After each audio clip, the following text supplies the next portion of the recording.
ధర్మేంద్ర ప్రధాన్ కేంద్ర విద్యాశాఖ మంత్రి రాజీనామా చేయాలని చెప్పేసి నిరసన టీపీటీఎల్ పద్యాలను చేస్తూ ఉన్నాం. కేంద్ర ప్రభుత్వం బీజేపీ ప్రభుత్వం ఈ అధికారంలోకి వచ్చిన తర్వాత 72 లీకేజీలు చేయడం జరిగింది.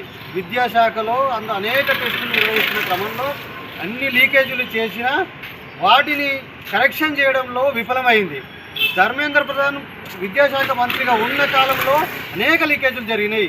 వీటికి బాధ్యత వహిస్తూ వెంటనే రాజీనామా చేయాలని చెప్పేసి సీజేపీ అనేక విద్యార్థి సంఘాలు యూత్ నిరసన తెలియజేస్తూ ఉన్నారు.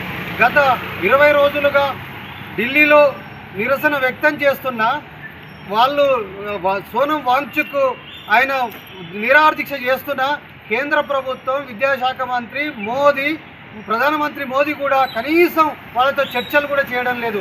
పైగా నిరసన వ్యక్తం చేసిన వాళ్ళ మీద లాఠీ చార్జ్ చేసి అడ్డగోలుగా ఆర్ఎస్ఎస్ వాళ్ళు బీజేపీ కూడా అందులో చేరి లాఠీ చార్జీలు చేసి విద్యార్థులను గాయపరిచిన పరిస్థితి, రక్తం కలదూసిరు.